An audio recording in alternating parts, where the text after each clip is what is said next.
Cette saison de Crimes oubliés est produite en partenariat avec Detective Box, de vraies enquêtes criminelles immersives à jouer en famille ou entre amis.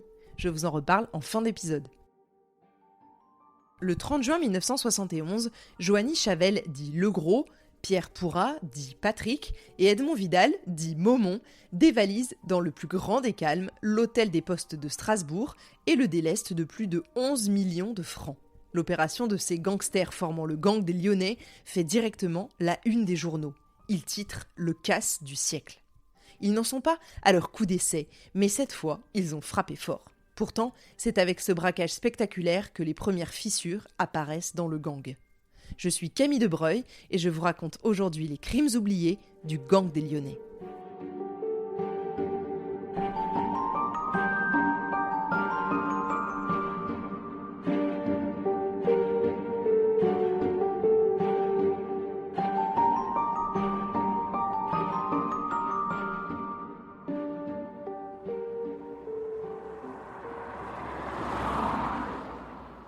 À plus de 21h, les braqueurs arrivent finalement à Bourg-en-Bresse après une cavale par les routes de campagne qu'ils ont bien évidemment étudiées à l'avance. Ils planquent directement leur butin dans un garage et partageront tout ça dans les prochains jours. Quand arrive le partage, justement, Jean Auger ne change bien sûr pas d'avis et récupère la moitié pour son parti politique, le service d'action civique. Et le reste est partagé entre les membres du gang. Momon, qui a participé au casse en première ligne, qui lui a pris des risques, pendant qu'Auger et ses copains politiques étaient bien à l'abri, trouve ça injuste, même s'il était au courant du deal avant d'y aller. Laisser la moitié à des politiques qu'il n'estime pas, dont il se fout et dont il ne partage pas les combats, le met hors de lui. Ce partage du magot de Strasbourg entaille la solidité du gang des Lyonnais. Il y a dès lors, d'un côté l'ancienne génération et la nouvelle, dont Momon fait partie. Lui, justement, a une vraie idée en tête. Faire rentrer ses copains d'enfance, notamment Christo, Chahine et Pipo, dans le gang des Lyonnais. Avant le braquage de Lyon, il était justement allé faire un tour à Dessines où il a vécu une partie de son enfance, et les rumeurs couraient que ses copains s'étaient eux aussi mis au braquage. Mais du menu fretin par rapport au coup qu'il monte avec le gang des Lyonnais. Momon veut s'associer avec eux, mais d'abord, il veut apprendre tout ce qu'il peut avec ceux qu'il considère tout de même comme les meilleurs, ses acolytes de l'actuel gang des Lyonnais. Le modus operandi utilisé par les braqueurs à Strasbourg permet aux policiers de les relier à d'autres casses, notamment celui de Chambéry, qui leur avait servi de répétition générale avant le hold-up du siècle. Mais même après cet énorme coup, le gang ne faiblit pas et continue de sévir à Lagnières, Roanne, Bourg-en-Bresse, Dole et Vienne. La région lyonnaise est leur meilleur terrain de chasse. Le 5 février 1972, Le Gros, Christo, Momon et Pipo, son ami d'enfance, attaquent armés 3 convoyeurs qui viennent récupérer les recettes de la grande surface Carrefour à Vénissieux. Mais ils se font repérer à leur sortie et une fusillade éclate. Le Gros est grièvement blessé par balle et Momon l'emporte à l'arrière de l'estafette volée. Ils filent, emportant tout de même avec eux 1 500 000 francs. 3 jours plus tard, le juge François Renaud ouvre une information judiciaire pour vol qualifié contre X. Puis, toujours sur leur lancée, le 28 octobre de la même année, ils entrent par effraction, sans aucun témoin non plus, dans l'hôtel des postes de Mulhouse. Là, super préparés, ils vident soigneusement les coffres, notamment des particuliers très fortunés, et repartent sans aucun souci avec 11 708 600 francs, encore plus qu'à Strasbourg. Évidemment, le rapprochement est fait avec l'hôtel des postes de Strasbourg, mais ils ne seront jamais pris sur le fait. Et ces 2 casses resteront non élucidées jusqu'au procès du gang.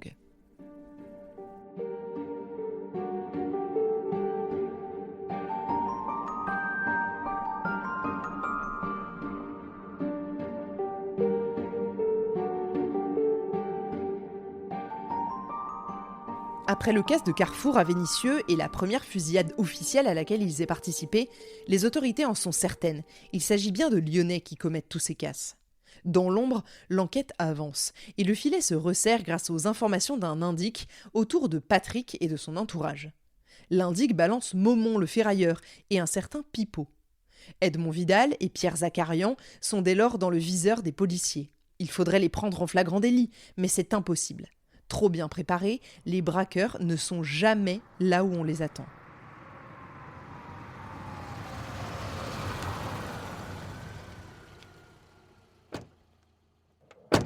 Le 15 mai 1972, ils braquent à nouveau 3 convoyeurs à Clermont-Ferrand et repartent avec 340 000 francs.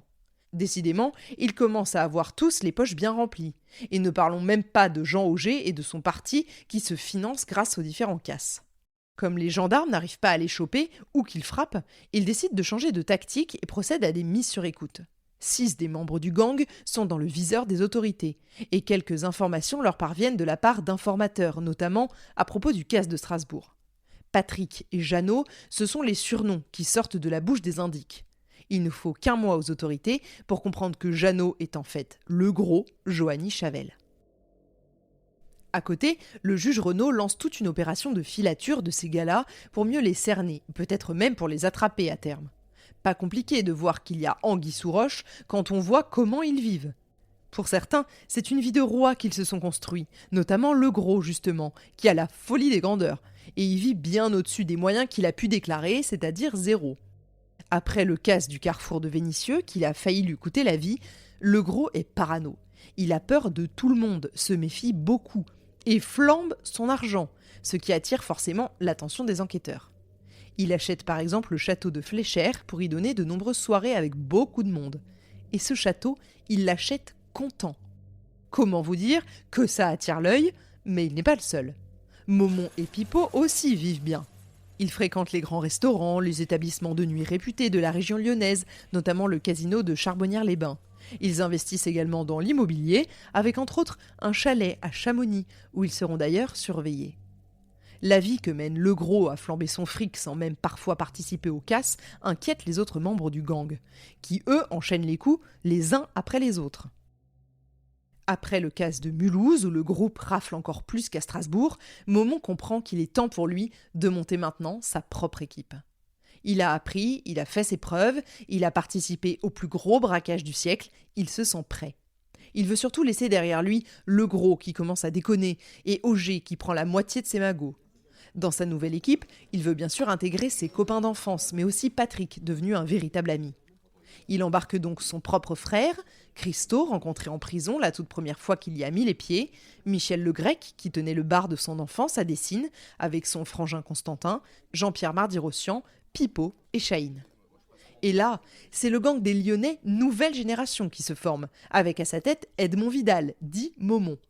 Ils commencent tous ensemble à faire des nouveaux coups, surtout en dehors de la région lyonnaise, et ciblent surtout cette fois les usines pour en récupérer les payes, ainsi que les recettes des grandes surfaces. Momon se rend compte que son groupe fonctionne peut-être encore mieux que l'ancien, et tous les braquages se déroulent sans accroc. Ils ont tous des compétences complémentaires, et ils se connaissent tous très bien. Certains s'occupent des voitures, d'autres des armes, d'autres des plans, il y en a pour tout le monde.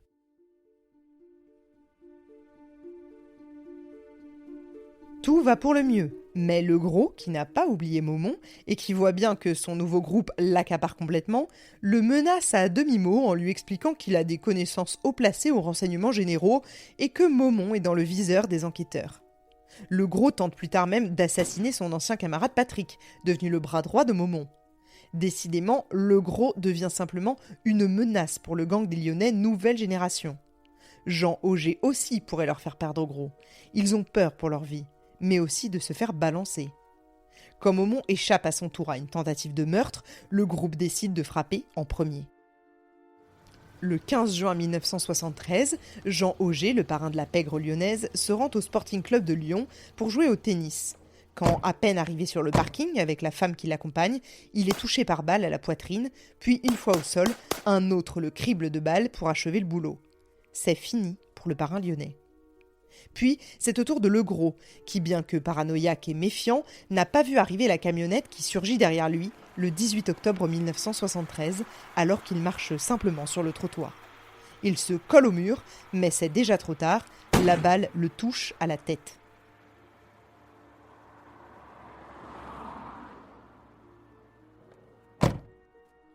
La bande de Momon récupère le corps et partent l'enterrer dans la forêt. Son corps ne sera jamais retrouvé et il faut attendre 2010 pour que la famille de Johanny Chavel puisse le considérer civilement comme décédé.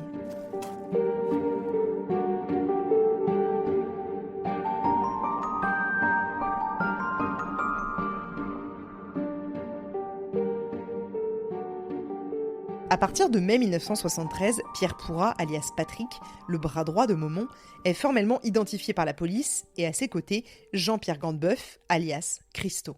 Eux continuent les braquages dans les usines et raflent les paies des employés, tout en liquide à l'époque, à coups de centaines de milliers de francs à chaque fois. En quelques minutes à peine, voire moins d'1 minute pour certains coups. Un indique va pourtant donner à ce moment-là, alors que tout semble leur sourire, un renseignement précieux. Le gang des Lyonnais de Momon préparerait un énorme coup près de Grenoble. Le juge Renaud et les autorités à sa disposition mettent alors en place un immense dispositif. Le but est d'intercepter le gang au retour de leur braquage avec le butin en leur possession. Plusieurs lieux sont mis sur écoute, les policiers sont postés partout incognito, près du lieu où les gangsters doivent apparemment faire leur coup. Et il ne reste pas 2 jours dans le froid à attendre Momon et sa bande, mais 45 jours, gelés en position. Sauf que le gang des Lyonnais n'est pas du tout à Grenoble, mais à Nantes, pour dévaliser 940 000 francs dans un carrefour. Encore une fois, c'est rapide, sans bavure, ils repartent avec le pactole en liquide. La police judiciaire commence à se demander comment attraper ces gangsters qui leur glissent entre les doigts. Et la hiérarchie aussi grince des dents. Il faut mettre les bouchées doubles pour les coincer. Du coup, le 20 mars 1974, une instruction pour association de malfaiteurs est ouverte. De manière totalement illégale, la police s'introduit dans l'appartement de Momon en son absence pour y placer des micros et fouiller sur toutes ses affaires. Ils trouvent entre autres des cartes Michelin, des notes avec des itinéraires, des noms de villes écrits en verlan qu'ils déchiffrent et qui constituent peut-être les prochains lieux de casse. L'idée est alors de poster des équipes à chaque endroit pour couper leur retraite après les casses, si jamais ils passaient sur les routes indiquées. C'est l'opération Chacal, qui doit mener, la police en est sûre, à arrêter ces gangsters une bonne fois pour toutes. Les gendarmes et les policiers travaillent main dans la main et près de 200 hommes sont dépêchés, des barrages sont mis en place aux emplacements stratégiques sur les routes de campagne, mais aussi des postes de tir au cas où ce serait nécessaire. Pour finir, 600 gendarmes sont ajoutés sur les ponts où le gang est susceptible de passer. Si les gars se pointent, la police ouvrira le feu. Ils attendent des jours et des jours, mais personne ne vient. 3 semaines, ils attendent.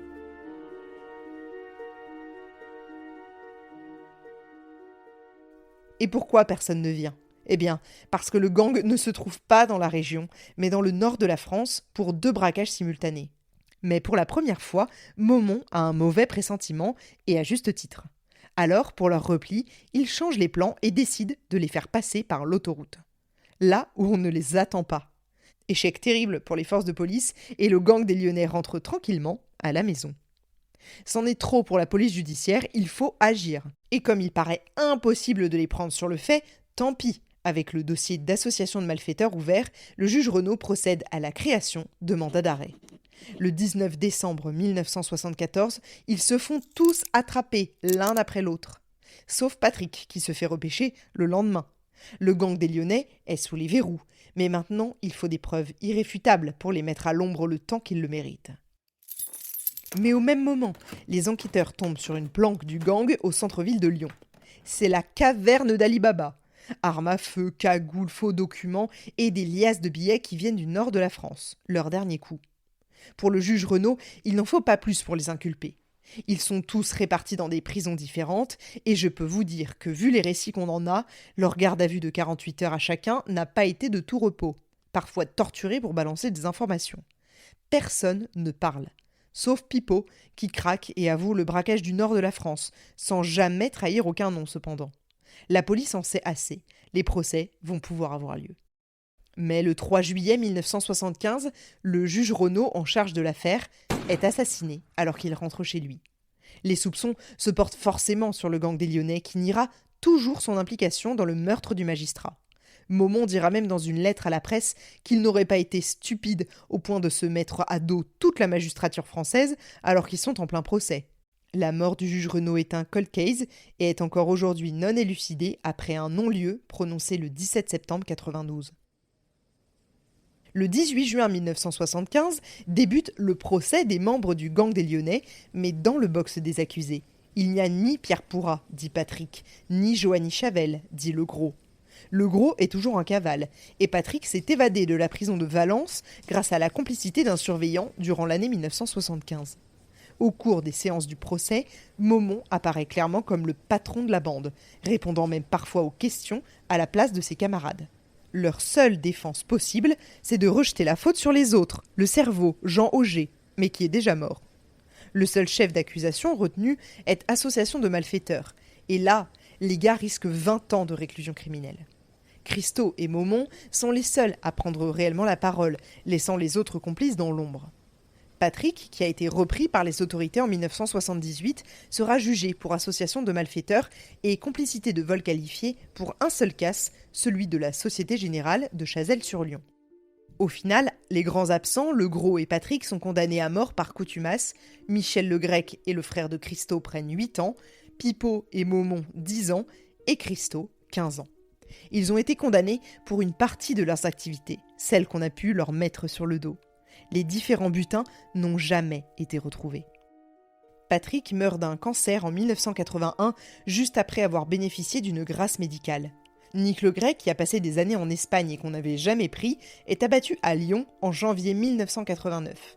Michel le Grec a été retrouvé mort, les os complètement brisés, le 30 juillet 1988 dans une forêt de lin. Et Pipo, qui s'était rangé, est décédé d'une tumeur au cerveau en 1994. Reste alors Christo, qui est resté dans le grand banditisme toute sa vie, associé notamment à l'affaire Topaz dans les années 2010, un trafic de cocaïne et de cannabis entre le Maroc, le Brésil et la Côte d'Azur.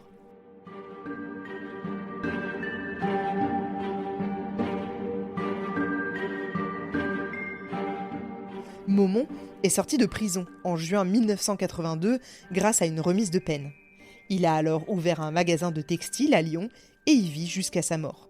Pour accompagner la sortie du film Les Lyonnais, il publie en 2011 chez Michel Lafon une autobiographie « Pour une poignée de cerises, itinéraire d'un voyou pas comme les autres ». Il est mort le 9 septembre 2024 des suites d'un cancer à l'âge de 79 ans. J'espère que cette saison sur le gang des Lyonnais vous a plu. J'ai pour ma part adoré travailler sur cette célèbre bande et vous la faire découvrir. N'hésitez pas à partager Crimes oubliés à tous ceux qui aiment les faits divers et l'histoire, à me laisser vos commentaires sur YouTube ou Spotify et à laisser un avis sur Apple Podcast. Et puis évidemment, rejoignez-moi sur Instagram. On se retrouve dès la semaine prochaine pour déterrer ensemble un nouveau crime oublié. Vous avez aimé cette histoire ? Poursuivez-la dans Ciao Bella, la nouvelle enquête de Detective Box. Partez sur les traces du gang de la Horde qui vient de réaliser un casse de 5 millions d'euros dans l'un des plus grands casinos de Monaco. Votre mission, identifier et attraper les membres du gang avant qu'ils ne s'évaporent dans la nature. Et parce que cette saison est en collaboration avec Detective Box, profitez de 10% sur le site detectivebox.com avec le code CrimesOubliés10. Je vous glisse le lien dans les notes de cet épisode. Un conseil, ne laissez pas cette opportunité vous échapper.